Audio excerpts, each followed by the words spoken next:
말씀 전하기 전에 먼저 영상 하나 보시겠습니다. 해롤드 러셀이라고 하는 분의 영상입니다.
네, 올해가 저와 여러분에게도 최고의 해가 된 줄로 믿습니다. 지난 주간을 우리는 성탄절 시즌을 보내면서 아주 기쁘게 감사하게 잘 보냈습니다. 수요일 성탄절 당일에는 우리 교회에서 오전 10시 또 12시 예배를 통해서 여러 순서들을 주님 예수님 생일 축하로 드렸습니다. 유치부 아이들이 얼마나 이쁘게 잘하는지요. 제가 아주 웃다가 눈물이 날 지경이었습니다. 초등부 소년부 아이들도 너무너무 잘하고 끼가 있는 아이들도 많았습니다. 중고등부 아이들도 참 어려운 중에 와서 하나님 찬양했고요. 청년부가 아주 귀엽게 잘했습니다.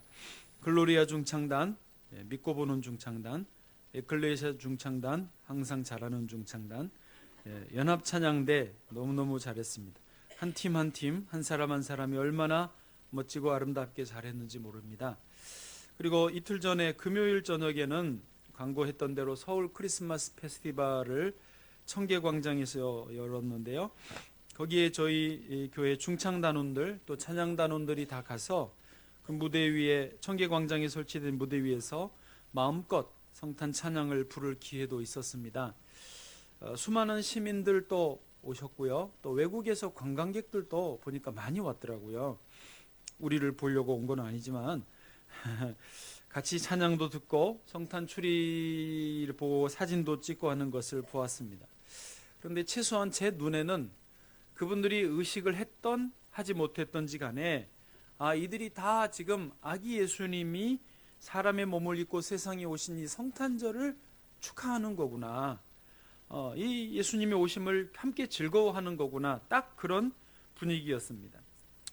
할렐루야. 저희도 성탄 추리를 청계광장에서 실컷 보고 나니까요, 859너치를 보고 나니까 비로소 크리스마스구나, 이제 진짜 성탄절이구나, 이거를 좀 느낄 수 있었습니다. 내년에는 우리 교회도 추리를 조금은 장식을 밖에 말이죠, 안개등이나 이런 거를 더 해야 되겠다라는 생각도 했습니다. 어쨌든 수요일 금요일 수고하신 모든 분들에게 감사드립니다. 자, 이제 이렇게 우리에게 성탄절이 기쁜 이유가 있죠. 그것은 뭡니까? 하나님의 아들이신 예수님이 저 높고 높은 보좌를 버리고 이 땅에 내려오신 것입니다. 하나님의 아들이 인간의 몸으로 이 세상에 태어나셨다, 오셨다라고 하는 게 우리에게 제일 큰 기쁨의 이유입니다. 성탄절에 우리가 축하하는 이유입니다. 좀 더 구체적으로는요, 예수님이 오실 때 하늘의 영광을 그냥 그대로 다 갖고 오신 것이 아니라 다 버리고 우리 인간과 똑같은 혈과 육의 몸을 입고 오셨다는 사실입니다. 오늘 말씀에서는 이거를 좀 집중하려고 하는데요, 이 혈과 육을 입고 오셨다, 이것을 신학적으로는 성육신이라고 말합니다. 인카네이션, 성육신 하셨다라고 합니다. 오늘 보면 14절입니다. 함께 읽겠습니다. 시작. 자녀들은 혈과 육에 속하였음에 그도 또한 같은 모양으로 혈과 육을 함께 지니심은 죽음을 통하여 죽음의 세력을 잡은 자 곧 마귀를 멸하시며. 아멘. 14절을 앞뒤로 나누실 수 있는데, 자녀들은 혈과 육에 속하였어. 우리가 혈과 육에 속했잖아요. 그러니까 예수님도 또한 같은 모양으로 혈과 육을 함께 지니고 오셨다는 사실이죠. 이게 우리에게 성탄절의 기쁜 이유입니다. 예수님이 우리와 같은 몸을 입고 오셨다, 우리와 같은 입장이 되어주셨다. 이게 성육신, 인카네이션이라고 그랬습니다. 그럼 예수님이 왜 이렇게 성육신을 하셔야 됐느냐, 이유가 또 두 가지가 나와요. 하나는 14절의 뒷부분에, 첫째, 죽음을 통하여 죽음의 세력을 잡은 자 곧 마귀를 멸하시며. 아멘. 마귀를, 죄송합니다, 때려잡으시려고 예수님이 육신의 몸을 입고 오셨다는 사실입니다. 예수님은요, 본래 하나님 신이시기 때문에 죽지 않으십니다. 신은 죽지 않는 게 특징이죠. 신이 죽으면 신이 아니죠. 그래서 예수님이 원래 그대로는 죽고 싶으셔도 죽으실 수 없는 것입니다. 그래서 죽음을 위해서 일부러 인간의 몸을 입으신 것입니다. 그래서 우리가 흔히 찬양하듯이 죽임당하신 어린 양, 죽임당하신 어린 양이 가능한 것이 예수님이 혈과 육의 몸을 입고 오셨기 때문인 것입니다. 이렇게 예수님이 혈과 육의 몸을 입고 오셔서 친히 죽임을 당하심으로써 죽음의 세력, 즉 어둠의 세력, 그것을 잡고 왕노릇하고 있는 마귀를 잡으려고, 멸하시려고 하신 것입니다. 여러분 이해되십니까? 호랑이를 잡으려면 호랑이 굴로 가듯이, 죽음의 세력을 잡으시려고 친히 예수님이 죽어지신 거예요. 그리고 죽으셨다가 장사된 지 3일 만에 다시 부활하심으로 죽음의 세력을 깨버리신 거예요. 사망을 깨뜨리신 거예요. 무덤의 문을 열어주신 거예요. 그리고 부활 승천하신 것이죠. 할렐루야. 그것을 통해서 예수님은 마귀를 잡으신 것입니다. 마귀는요, 예수님의 밥이에요. 예수를 믿는 우리 모두에게 마귀는 밥입니다. 할렐루야. 또 하나 예수님이 육신을 입고 오신 이유가 15절에도 나옵니다. 15절입니다. 시작. 또 죽기를 무서워함으로 한평생 매어 종노릇하는 모든 자들을 놓아주려 하심이라. 아멘. 자, 이제 마귀를 때려잡으셨으니까 이제 그 밑에서 종노릇하던 우리를 놓아주시는 거예요. 해방하시는 거예요. 구원시켜 주시는 거예요. 보통 수많은 사람들이요, 죽기를 무서워하면서 안 죽으려고 한평생 그 죽음의 두려움에 대해 종노릇한다는 것입니다.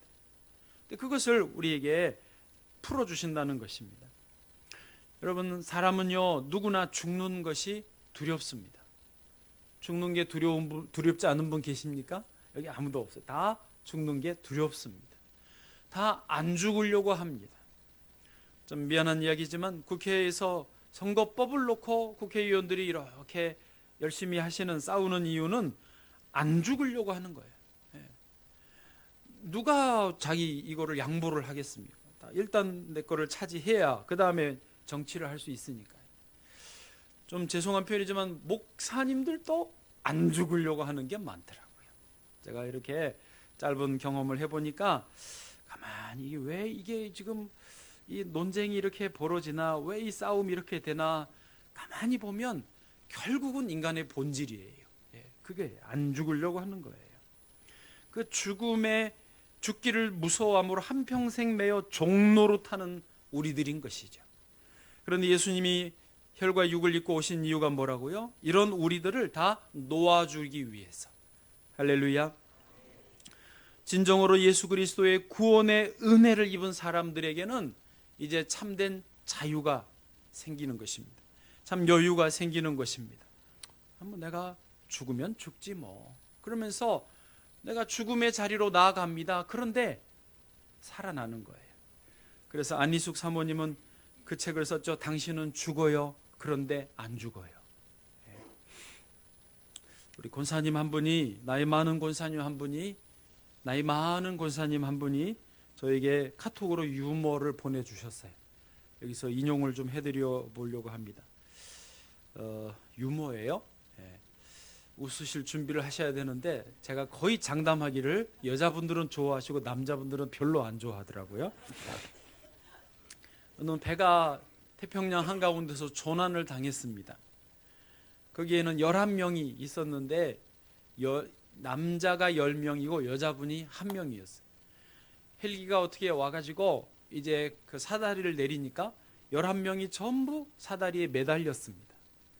근데 헬기 조종사가 난감한 목소리로 이렇게 밑에 알립니다. 여러분, 대단히 죄송한데 이 헬기는 10명밖에 수용을 못합니다.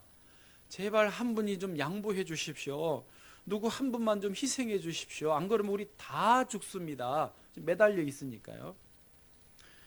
그런데 매달려 있던 그 한 분, 여성분이 이렇게 말합니다. 나는 평생을 남편을 위해 희생했고 자식을 위해 희생했고 평생을 다 가족을 위해 희생했는데 이번 한 번 더 희생 못하겠습니까? 제가 놓겠습니다. 그랬더니 그 말을 듣던 10명 남자분들이 다 좋아로 박수치다가 다 떨어져 죽어버렸다는 뜻입니다. 네. 남자들은 공감이 안 될 수 있어요. 근데 여자분들은요, 이게 삶의 자리가 그래서 그런지 되게 좋아하시더라고요. 아침에 이고는 장로님 굉장히 난감한 표정이셨어요.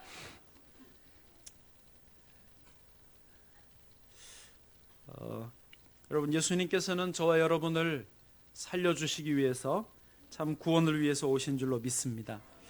자, 이제 이 말씀으로 오늘 두 가지만 우리가 적용하는 것으로 말씀을 나누려고 합니다. 첫 번째는 뭐냐면 우리가 지난 1년 동안을 돌아보시면서 예수님이 내 삶의 자리에 성육신에 오셨는데 그런 예수님과 함께 동행하며 살았는가 하는 것을 한번 돌아보시자 하는 것입니다.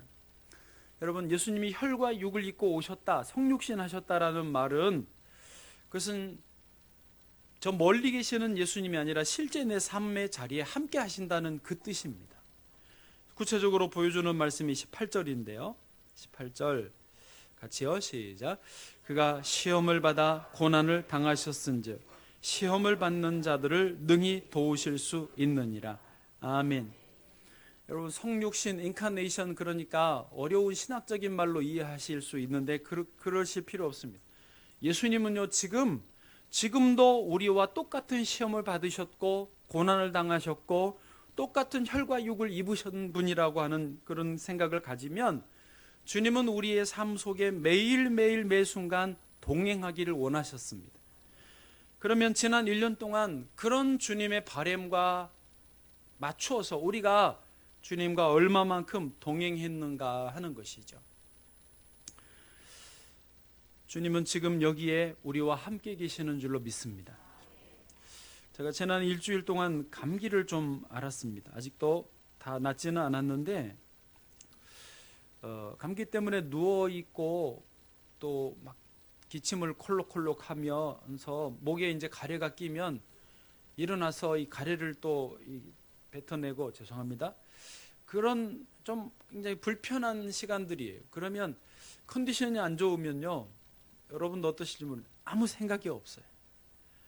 말씀도 생각이 안 나고 예수님도 생각이 안 나고 주여 부르다가도 그냥 막 이게 불편한 거예요. 그렇죠? 그럴 때가 있습니다. 그렇게 혼자 누워 있고 또 이렇게 시간들을 보내는데 저에게 턱하니 주님 주신 마음이 뭐냐면, 너는 지금 아무 생각 없고 내 생각도 안 하고 말씀 생각도 안 하고 신앙도 믿음도 없이 그냥 괴로워서 누워만 있어도 주님이 하신 말씀이, 나는 지금 이 자리에 너와 함께 있는다. 우리 권현석 전사님이 병원에서 힘들게 투병하고 있습니다. 폐렴으로 입원했다가 좀 합병증들이 생기면서 중대병원 중환자실에 있습니다. 그 어머니가 시골에서 올라오셔서 있지만은 중환자실이다 보니까 옆에서 지키지도 못하고 그 멀리서 이제 바깥에서 있다가 시간 되면 들어가서 문병하고 그럴 텐데, 그 중환자실 병상을 떠나지 않고 지켜주고 계시는 분은 우리 주님이십니다. 여러분, 자녀들이 수능 시험 보러 들어갈 때 함께 갔습니까? 잘 보고 와 그러고 보내셨죠. 그럴 때 그 시험장에 같이 가신 분은 우리 주님이십니다. 자, 이렇게 놓고 치면 여러분, 지난 1년 동안 사실은요, 주님은 나와 함께 하셨습니다. 성육신하신 주님이 내가 의식을 했던지 못했던지 나와 함께 하셨습니다. 내게 좀 남는 시간은 지난 1년을 돌아볼 때에 내가 나와 함께 하시는 그 주님을 의식하고 주님과 함께 있다, 이 생각을 하고 살았다면 그 시간이 훨씬 더 풍성하고 값졌을 것입니다. 바쁘게 살고 정신없이 지내다 보면 우리가 자꾸 그런 시간을 놓칩니다. 저는 이제 11월, 12월 노회장 마치고 얼마나 편안해졌는지요. 그래서 가능하면 새벽에도 1시간씩 계속 엎드려 있고, 오후에도 가능하면 성전에 나와서 잠시 좀 앉아 있고 하는 시간들을 좀 갖는데 너무너무 좋았어요. 근데 제가 그렇게 돌아보면서도, 그럼 노회장 하는 동안에는 주님이 나와 동행하지 않으셨냐? 아니요. 제가 바빠서 조금 의식을 못했을지라도 주님이 더 함께 해주셨을 줄로 믿습니다. 제가 신학교를 마친 지가 오래됐는데요, 학교 그 강의 수업 듣는 시간들이 참 좋고 재미있었지만은 지금은 기억에 남는 게 하나도 없습니다. 하나도 없다 그러면 너무 또 저를 무식하게 볼까봐 별로 없습니다. 강의는요, 그게 지식적인 거는 시간이 지나면 잊혀지더라고요. 지식은 그런 거예요. 다시 반복하지 않으면, 더 새로운 지식을 받아들여지지 않으면 그건 낡은 지식이 되고 잊혀지는 지식이 되고 말더라고요. 그런데 제가 전에도 말했지만 지금도 생각해보면 감사하고 생생하게 남아있는 그 시간들은 언제냐면, 주기철 목사님 기념탑에 올라가서, 기도탑에 올라가서 기도하는 거예요. 그 시간에 1시간, 2시간, 3시간 엎드려서 기도하던 그 시간. 또 저희 장신대 뒤에 아차산이 있거든요. 금요일 저녁만 되면 아차산 뒤에 가가지고 산에 올라가가지고 동기 목사님들하고 서울 시내를 바라보면서 주여 이 서울 시민 영혼들을 내게 주십시오 하고 기도했던 그게요 지금도 생생한 거예요. 소나무 하나 뽑아야 될 게라고 하다가 자연 보호해야지 그러면서 적당히 하고 바위를 움직여 봐야지 하고 하다가 이거 바위 움직이다 내가 떨어지겠다 하고 뭐 그런 마음으로 어쨌든 기도했던 그 주님과 함께 했던 시간들이요 남는 거예요. 영혼에 잇대어 살게 하소서. 영혼에 잇대어 살게 하소서. 우리의 시간들은 다 지나가는 거지만 영혼에 잇대어졌던 시간들은 우리에게 남는 것이고 영원한 것인 줄로 믿습니다. 여러분 지난 1년 동안 성육신하여 나와 함께 하신 주님과 모든 시험도 고난도 다 받으셔서 우리의 모든 것을 다 채울하시고 긍휼히 여기실 수 있는 우리 주님과 얼마나 동행하셨습니까? 그 시간들을 감사하기를 바라고 내가 몰랐어도 의식 못했어도 주님은 나를 붙들고 계셨습니다. 이제 새해를 바라보시면서 그런 좀 목표를 잡으시면 좋겠어요. 내가 주님과 더 긴밀하게 동행하면 좋겠습니다. 나의 모든 것을 아시는 주님과 더 함께 하기를 원합니다. 이것이 우리의 기도의 제목이 되기 원합니다. 아까 영상을 보셨던 해롤드 러셀이라고 하는 분은 두 팔을 잃어서 처음에는 없는 팔, 없는 손, 이 정도에서 잘리셨던 것 같아요. 없는 두 손 때문에 굉장히 힘들어하고 불행한 나날들을 보냈지만 말씀을 읽고 주님을 만나고 주님이 함께 하신 이후에는요 있는 것들에 대해서 감사하기 시작했다고 했지 않습니까? 그래서 그 영화를 찍었는데 영화의 제목이 내 생애 최고의 해. 근데 영어로는 years예요. 복수예요. 내 최고의 해들. 그러니까 1년만이 아니라 내 인생에 이제 최고의 이 해들. 뭐라고 그래야 돼? 해들. 시간들. 연들. years. 하여튼 우리가 주님이 나와 함께 하시면 매년이 내 생애 최고의 해가 된다는 것이죠. 그런 새해가 되기를 축복합니다. 적용하는 거 두 번째로 우리가 지난 1년 동안 다른 사람들에게 얼마나 성육신해 주었는가를 생각해 보면 좋겠습니다. 여기서 다른 사람들에게 우리가 성육신한다라고 하는 것을 구체적으로 생각을 해보면 공감입니다. 공감.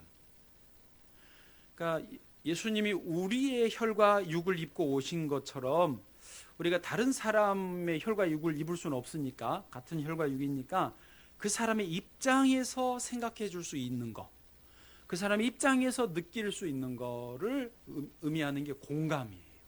공감 그리고 더 나아가서 소통이 되는 것이죠. 우리가 지난 1년 동안 나름대로 바쁘게 살았습니다. 목표로 하는 거 이루려고 열심히 지내왔습니다. 그런데 내 가족이나 이웃이나 친구, 성도 간에 내가 얼마나 공감했는가가 사실은 그 사람에게 내가 얼마나 필요한 존재가 됐는가를 의미하는 거예요. 부모님들은 자녀에게 돈 주면 내 할 일을 다 했다라고 하지만 자녀들은 그런 부모에게 뭐라 그런다고요? 아빠가 나한테 해준 게 뭐 있는데? 이러면 아빠는 뚜껑이 열리죠. 지 위에서 지금 뼈 빠지게 돈 벌어서 돈 대줬는데 나한테 해준 게 뭐 있냐고 물어요. 자녀는요 공감받지 못하면 해준 게 없다라고 느낀다는 거죠. 배우자도 마찬가지고요. 서로 형제간에도 마찬가지입니다. 작년에 10월에 인도네시아에서 비행기가 한번 추락 사고가 있었고 올해 3월에 에티오피아에서 비행기 추락 사고가 있었습니다. 연쇄 항공 사고로 총 346명이 목숨을 잃었는데요. 이 사고는 보잉사에서 만든 737 맥스 기종이었습니다. 그래서 이 연쇄 사고로 맥스 기종 운행이 전면 중단됐죠. 그리고 그 보잉사의 주가가 한꺼번에 추락하면서 약 60조 원이 빠져나갔답니다. 그리고 피해자들이 이제 소송을 걸면서 보잉사가 지금 굉장히 아직도 복잡한 소송에 엮여 있습니다. 그런데 이번에 그 보잉사의 최고 경영자 뮬런버그 씨가 해임됐습니다. 요번에 지난 주간에요. 그런데 신문에서 이 최고 경영자 뮬런버그가 해임된 이유가 꼭 그 사고 때문만은 아니라는 것입니다. 또 60조 원 손해를 끼쳐서만은 아니라는 거예요. 해임이 된 진짜 이유가 뭐냐면 최고 경영자 뮬런버그가 피해자들에게나 일반 대중들에게 제대로 된 사과를 하지 않았기 때문이라는 거예요. 더 핵심은 피해자들과 전 세계 이제 그 비행기를 타는 보잉사 비행기를 타는 사람들에게 공감해주지 못했기 때문이라는 거예요.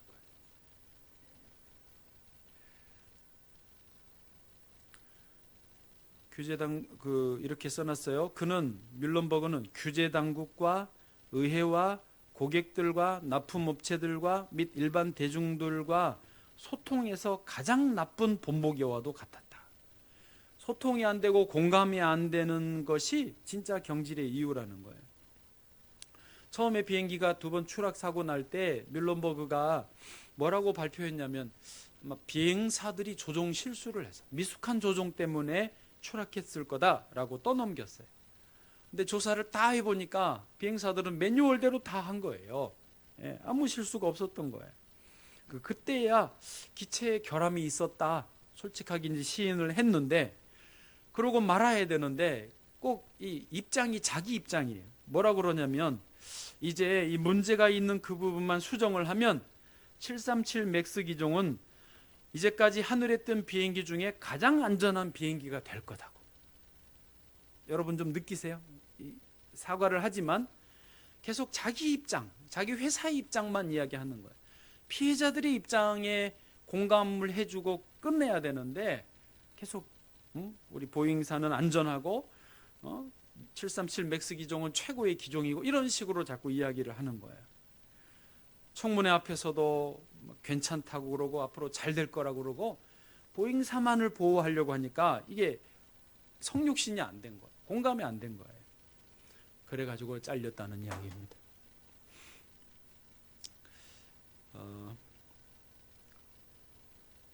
예수님은 모든 것을 내려놓고 이 땅에 오셨습니다.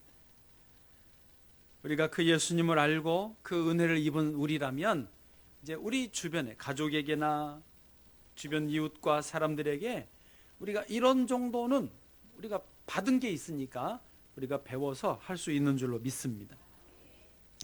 다 나름대로 각자 성공하기 위해서 좀 더 잘 살기 위해서 열심히 사는 것은 좋습니다. 하버드 대학의 새벽 4시 반처럼 열심히 사는 것은 아주 좋습니다.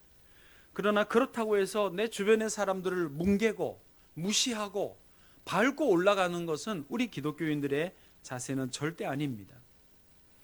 아까 말한 이 보잉사의 뮬런버그 최고 경영자도 사실은요, 보잉사에서는 입지전적인 인물입니다.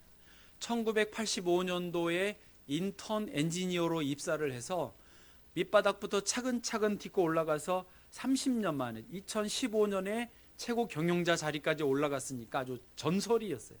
보잉사의 자랑이었어요. 근데 그렇게 쭉 성공에 올라가는 거에 너무 이분이 집중하다 보니까 이제 공감하는 것을 몰랐던 거예요. 그래서 이번에 많은 사람들도 죽게 하고 회사에 큰 손해도 끼치고 자기도 불명예스럽게 퇴임하게 됐다는 것이죠. 뮬런버그가 퇴임한다는 소식이 들리니까 보잉사 주가가 3% 올랐답니다. 바로 그날 3% 올랐답니다. 여러분, 올해가 가기 전에 우리 주변의 가족들에게 더 공감해 줄 수 있기를 바랍니다. 부모님에게 전화하고 자녀들에게 편지 쓰고 이웃에게 감사의 표시를 할 수 있기를 원합니다. 팽수를 아십니까? 여러분은 다 아시죠? 팽수. 예. 팽수가 진짜 인기입니다. 저는 처음에 웬 희한하게 생긴 애들 캐릭터가 왔다 갔다 하나 해가지고 신경도 안 썼어요. 근데 어느 날 보니까 목사님들이 팽수 이야기를 막 하더라고요. 그래서 뭐지? 그래가지고 찾아봤더니 재밌는 거예요. 힐링이 되는 거예요. 사진 하나 보여줘 보세요. 저렇게 생겼어요. 그러니까 응, 내가 못해. 내가 못한다는 말을 당당하게 하는 거예요. 예, 저렇게 해서 남극에서 왔고 나이는 10살이고, 근데 생긴 거는 키가 2m 10이어 가지고요. 아주 기골이 장대합니다. 그리고 노래도 잘하고 춤도 잘 추고 말도 얼마나 잘하는지. 하나 더 보여주시면, 선배가 이제 나 때는 말이야 막 이러면서 하니까 잔소리는 거절한다 그러면서 하지 말라고, 난 필요 없다고, 내가 알아서 할 거라고 막 그러는 겁니다. 이 10살이고 EBS 교육방송이 연습생 컨셉인데, 이 펭수가 도대체 왜 인기가 있는지 저는 이제 그게 궁금하더라고요. 예. 펭수가 나왔는데 얼굴 표정이 이렇게 굳어 계시는 분들은 펭수가 뭔지 아직 모르시는 수도 있다라는 지금 추측을 해봅니다. 펭수 아세요? 모르세요? 네, 악영안 권사님 펭수를 모르십니다. 네. 폭 빠지실 거예요. 보시지 마세요. 어쨌든 이제 남극에서 왔다고 그러는데, 인기가 있는 이유가 뭐냐면, 그 정신과 의사 한 분이 분석을 이렇게 해놨어요. 쉽게 말해서 이 펭수는 10살 캐릭터이면서 키는 큰데 어른들 속에 어린아이 같은 마음이 다 잠재돼 있다라는 거예요. 예? 우리가 저도 나이가 이제 50대지만 다 어린아이 같은 순수한 그 해맑음이 다 있다라는 거예요. 근데 우리가 사회생활하고 직장생활하면 다 어른스럽게 해야 되고 어린애 같이 하면 안 되잖아요. 그래서 어린아이 같은 이게 억눌려 있다라는 것이죠. 그런데 이 억눌려 있는 어린아이 같은 순수함을, 해맑음을 펭수는 아주 자연스럽게 부드럽게 표출을 한다는 거예요. 아까 저 선배가 잔소리할 때 저렇게, 누가 잔소리 듣기 좋아하겠어요? 듣기 싫어도 그냥 꼭 참고 있잖아요, 어른들은, 후배들은. 근데 펭수는 하지 말라고, 나 잔소리 필요 없다고 아예 말로 그걸 하는데 믿지 않게 하는 거예요. 그래서 그걸 보는 어른들이 자기가 하고 싶었던 말, 표현하고 싶었던 거를 펭수가 해주니까 힐링을 느끼는 거예요. 뭔가 기분이 좋고 재밌고 그런 그래서 펭수 빠지는 거죠. 여러분 이해되십니까? 저와 여러분 안에 누구나 다 어린이 같은 마음이 있어요. 그런데 억누르다가 괜히 이게 잘못 터지면 사고가 나죠. 이 말 이해되세요?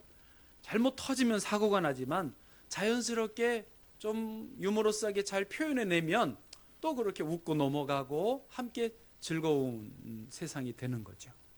그게 지금 이 펭수로 아마 이 기획된 캐릭터이지 않겠나 싶습니다. 지금 펭수가 이렇게 인기 있는 이유는요, 지금 공감 이야기를 하는 건데, 이 시대가 공감이 그렇게 중요한 때가 됐어요. 펭수에 공감하는, 그래서 목사님들, 제 친구 목사님들도 펭수에 빠져가지고요, 펭수한테 물어봐, 펭수한테 상담 받아봐, 막 그래요. 그래서 내가, 아니 목사님들이 펭수한테 밀렸네 그랬더니, 아직도 시대를 못 읽어? 나한테도 그러는 거예요. 세상에 정말 이 펭수가 이렇게 됐어요 지금. 여러분, 이 시대에 내 주변 가족들과 이웃들에게 공감할 수 있기를 바랍니다. 정말 그 속에 뭐가 있는지, 무슨 고민이 있는지, 기뻐하는지 힘들어하는지를 공감하고 그 마음을 같이 이렇게 편안하게 만져주는 저와 여러분 되기를 축복합니다. 이제 말씀을 마치겠습니다. 우리가 따로 송구영신 예배를 드리지 않기 때문에 오늘 송년주일로 드리는데요, 2019년도를 우리는 계속 붙잡고 있을 수 없고 떠나 보내줘야 됩니다. 또 원하든 원하지 않든 2020년도를 맞이해야 됩니다. 우리 나름대로 목표를 세우고 또 그것을 위해서 최선을 다하시겠지만은, 오늘 이 교회에서, 오늘 이 예배에서 저와 여러분이 함께 나누기 원하고 한번 마음을 다잡기 원하는 것은, 뭔가 목표를 세워서 그것을 이루자, 세상적인 그런 것보다도 우리가 주님이 주신 말씀 안에서 그 목표를 좀 잡기를 원하는 것이었습니다. 그것이 뭐였습니까? 첫째는 새해 주님과 더 많이 동행하자는 것입니다. 이미 성육신하셔서 나의 모든 것을 알고 계시는 주님과 나의 모든 삶의 부분들을 공유하고 그 주님과 동행하기를 소망하시기를 바랍니다. 두 번째, 우리 주변에, 나도 힘들지만 우리 주변에 많은 사람들이 울고 있고 억눌려 있고 힘들어하고 지쳐 쓰러져 갑니다. 내가 그 사람들에게 성육신 되어서 공감해주고 소통해주고 위로자가 되어준다면 이것보다 더 귀한 크리스찬의 삶은 없을 것입니다. 주님이 주시는 그런 감동의 손길들이 되셔서 새해 더 복되게 한 해를 꼭 채우시기를 축복합니다. 우리 생애 최고의 해가 될 줄로 믿습니다.